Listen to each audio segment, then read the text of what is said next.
Hey guys, and welcome to another tutorial on the channel. This is StyleWithChika, and in this video, you'll be learning how to cut and sew this beautiful dress. This dress was requested by my client. She got this inspiration off TikTok, although I do not have a picture of her in the dress yet because she plans to wear it for her birthday. But this is what my recreation for her looked like. You can see the material is on point, the style and the recreation from the neckline to the smoky and the bubble effect is on point. So if this is something you're interested in learning, then keep on watching to the end of this video. And if it's your first time coming across our channel, be sure to subscribe so you do not miss out on any of our amazing and detailed sewing tutorials like this one. And let's get started. So we'll be cutting our front and back on this pattern paper. First, I'm drawing out a straight line, which is going to be our starting line and our shoulder line. On this line, we are going to mark out our neck width.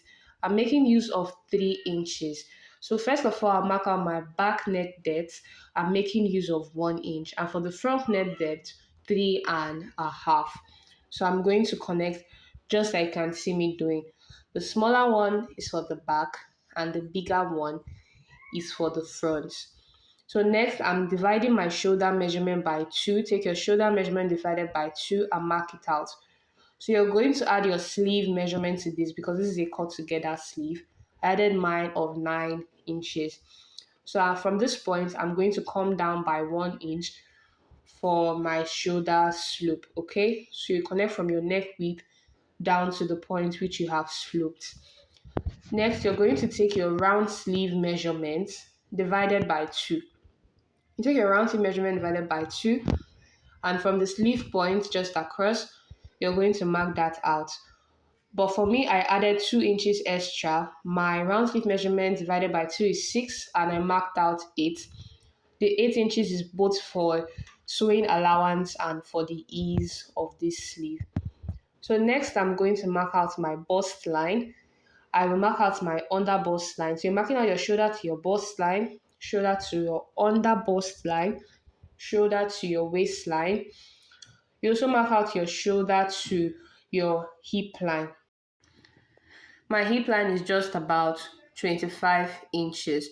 Next, I'm going to mark out the full length of this dress. It is a short dress, but you can pick whichever length you want.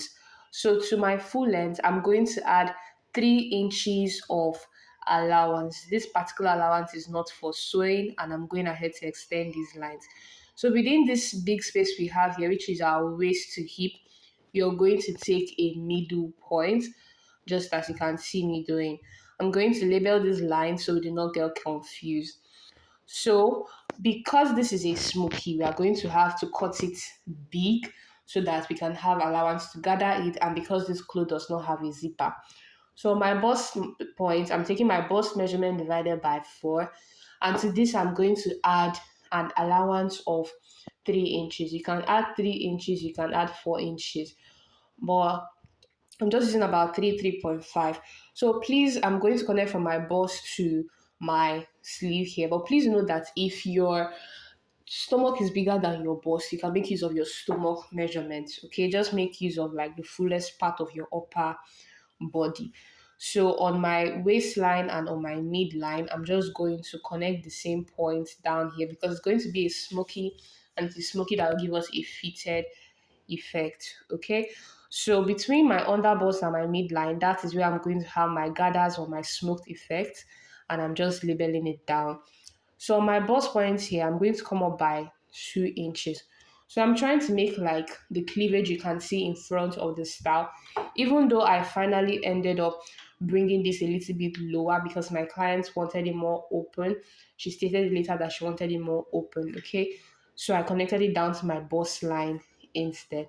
But then if you don't want it more or so much open, you can just go ahead and use this. So this is all for the cutting. It is very easy. The lower part is just going to be a gather. All right, so I'm going ahead to cut all of this out just as you can see, and you understand this better as you watch. If you have any questions, you can ask in the comment section. Okay, so this part now I'm going to label it bubble part. So first of all, I have my material here and it's 3 yards. I've cut out my back piece first. I added 1 inch of allowance to the base and to the side. Then I went ahead to cut out my front piece after modifying it. I also added 1 inch of allowance to the base and to the side of this sleeve. So this is what I have. I do hope this is not confusing. So for my bubble part, I'm going to go ahead and cut it out now. So you have to pay close attention. The length of my bubble part here is about 13 inches. I'm going to add allowance because I'm going to have to join it to the upper part and join it to my lining. So I'm making use of 14 inches, okay? I'm making use of 14 inches of allowance. So this length of fabric is by length 60. But length 60 is not going to be enough to give us the full gather we have. So while I cut out the length of the bubble part by length 14, I'm going to cut out many of this. So like this now, I cut out like 4 pieces of this length 14 inches. Now this is like by length 60 and I cut out 4 pieces. So you can imagine how long it's going to be. This is typically just like a gather. So that when we join it, you can have a very long piece for a gather. I do hope I'm explaining this in the best of terms. So next is our lining. For the lining, it is also by length 60. But the lining is going to be shorter than the main material piece, okay? So it can be hidden inside. So for this now, I'm going to take our main bubble piece and I'm going to measure from the starting point down to about my gown length where I labeled my gown length, and I'll just add about 1 inch of allowance, 1.5 inch of allowance. So that gives me about 12.5 inches. I do not want this to be too long, okay? The goal is that your lining piece should be at least 3 inches shorter than your main body's piece, okay? So now I've gone ahead to join the 4 pieces together like I explained. So now I have one long piece for my gathers. Now let's start sewing. So you take your lining piece like this. Just make sure that your lining piece is long enough. It should be at least 20 inches longer than your normal hip measurement. Okay, like my client's hip measurement is 40. This length now is length 60. If her hip was 50 inches, I would have added more. So now I'm going to take my main material piece, and just as you can see it, I'm going to start gathering. I'm not going to draw a gather stitch because that is going to cut. So please do not draw a gather stitch. Just go ahead and gather directly on top of the lining piece. If you don't know how to gather directly on top of the lining piece, this is a little clip I just decided to add so you can know how to gather your material piece on top of your lining piece. Just basically pinch as you sew, but don't pinch too much at one end so that you can have it evenly spread out, okay? So you have to do this very strategically. It is very easy and it is a little more convenient than drawing a gather stitch with your machine. After I was done gathering all through the length 60, this is what I had this looking at the front, and you can see what the back looked like, okay? So the lining is going to be shorter than the main material, and when you drag it up like this, you can now see that you have your main material falling behind it, just like how a bubble effect looks like, okay? So to complete this other part, I'm also going to gather it again to the top part. I'm going to gather it to the top part and I'll gather it all across just the same way I gather the lower part. Make sure you're gathering it evenly, okay, so that it doesn't look rough. So I'm going to gather all across this. After I was done gathering, you can see what I have this looking like. Although this is still by length 60, so I will later need to gather it maybe just a little bit to fit into my upper part. We're going to leave that for later, okay? This is just a view of how everything looks like. So I'm just going to keep this at the edge and let's work on the upper part. It is super easy, super quick. Let's get into it. For the back, first of all, for the upper part, I'm going to start with the back. First of all, I'll just turn in the back neckline and the front neckline. I do not like to use a normal bias, especially when I want this to look very neat. So because of that, I'm going to be using my material as a bias. I've cut out a piece of material here and it is 1.5 inches wide. Just cut it long enough to accommodate your back neckline. So you're going to use this to turn your neckline over. I'm not going to be illustrating the back in this video, I'll just be illustrating the front. If you need to see how I did this neckline, You can let me know in the comment section and I'll drop a link. Okay, so just turn it over to the front, and this is what I have. Like I said, if you don't know how to do it, let me know in the comments and I'll drop a video link on this that I already have. So for the front part, let's work it out. I'm not using interfacing. I'll also be turning this out, but let's go over to the machine and let me show you how to. So for this, you're also going to cut out a long piece of fabric 1.5 inches wide. So you're going to place the front of the fabric to the back of the material and you're going to begin to stitch down. Notice how I'm stitching down. I'm stretching it out so that when we get to the point that is curved, it just looks like I'm sewing a straight stitch. Do not overstretch this, okay? I'm only sewing by 1/4 of an inch. After which I'm going ahead to top stitch it, and I'm top stitching it to the right side of the fabric at the front, okay? When you are working on the curved area, you need to go as slow as possible. Although I had to increase the speed while editing this video, but I do hope you understand. Go as slow as possible around the curved area of the neckline. If you still need a more detailed video on how to do this, let me know in the comment section and I'll drop one.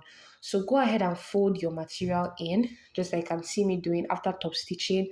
Fold it in.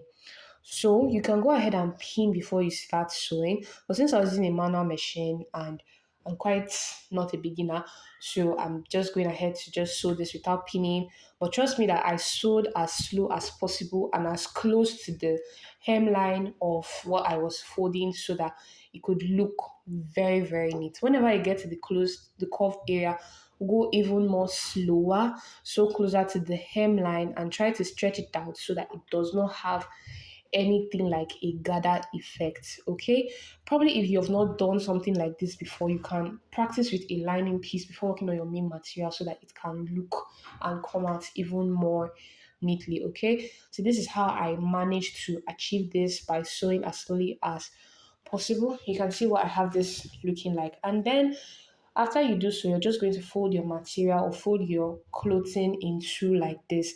Now, when you do so, you'll notice this edge that is bulging out here.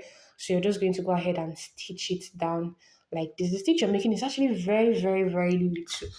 Okay, it's just about half of an inch. All right.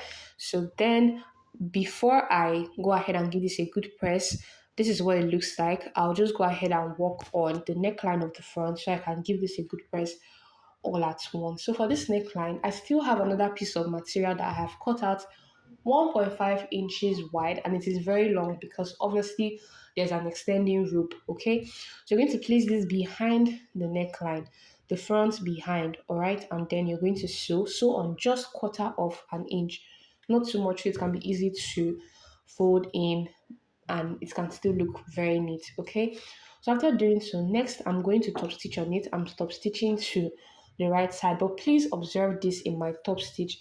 In my top stitch, I'm not going to sew till the very end. I'll stop at least half inch away from the end of the neckline. All right, I'm stopping just about half of an inch. All right, and you understand this as we go on. This is because I want to like turn in the remaining parts of the neckline, which is going to serve as a rope. So to do that, what you want to do now is don't fold it like this. Don't go directly like this. Fold it from this end. Like the end part of the neckline is meant to be the starting point of the rope. So you're going to fold it like this, and then from there, when you fold it to the back, you're just going to go ahead and sew down straight. So what I'm trying to do now is to sew this down so that I can get a rope and then also turn it over to the right side. So I'm just going to leave you to watch and understand by yourself. But please, if you don't understand, ask me questions in the comment section. And if you've watched this video to this point and you're finding it entertaining or helpful, please do well to let me know in the comment section, leave a like and share this video. If you're yet to subscribe to our channel, also do well to subscribe as it would help our channel grow a lot. That is the best you can do for me. Okay, the more growth, the more videos that I am able to release because of the cost of producing videos. Okay, so please do well to give this video a like. Now let's get back into it. So after turning this over to the right side like this, the remaining part of the neckline that I was working on, just like I did to the other part, I'm going to go ahead and fold this in like a bias, just like this. But because this part is not all so straight, I would advise, even me, I went ahead to pin it down because it is curved. This is a curved neckline, so you need to actually try to pin this down so it doesn't move around or disturb you while you're sewing. Okay, so go ahead to pin it down in the direction that it is meant to be. Go ahead and pin this down just like I can see, and then sew on it. While sewing, please pay attention to the detail. Sew as close to the hem line of what you're folding as possible so that it looks neat, it looks like a ready to wear, it looks ready made. Okay, if your stitches are going up, down, in and out, it will just be so obvious that it is it is not so good. Okay, I don't know what words to use to express. Okay, so just go ahead and sew just like you can see me doing. And then what I've done to this side, I'm just going to go ahead and repeat it on the other side of the neckline, and I'll give this a good press. Please, when you're pressing it down, you can use a steam iron. If you don't have a steam iron, just sprinkle water before you do so, before you iron. Okay, and this is what I had this looking like. So next I'm going to join in the shoulder by half of an inch, and then I'll hem in the sleeve by 1 inch. After I was done with that, this is what I had this looking like. This is already coming out pretty fine. I was loving the result at this point. Okay, so next I'm just going to go ahead and work on the smoky part. You know that in the pattern drafting I tagged one part, the smoked part, and that part was within our under bust to our midline. So now you're going to place your tape on your shoulder and you're going to mark out your under bust line. My under bust line was just at about 14 inches. I'll go ahead and mark this out. So this is the point where my smoked effect is going to start from.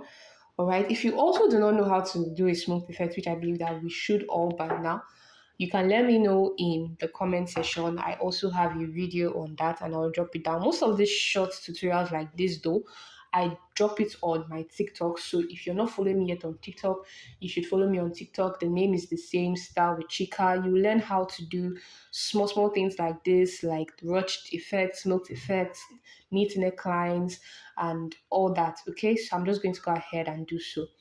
After I was done, this is what I had my smoked effect looking like. Next, I'm just going to close up the sides. I'll be closing up the sides of this by half of an inch. I'll close it up by half of an inch all the way down. This is what I had this looking like after I was done closing it up. This was already coming out pretty fine. So next, I'm going to attach the bubble parts of this dress. So to attach bubble part, I'm going to have to close up the bubble part because it was one long piece. So I'm going to close it up to be one long round big piece. I'm going to be closing this up by just about half of an inch.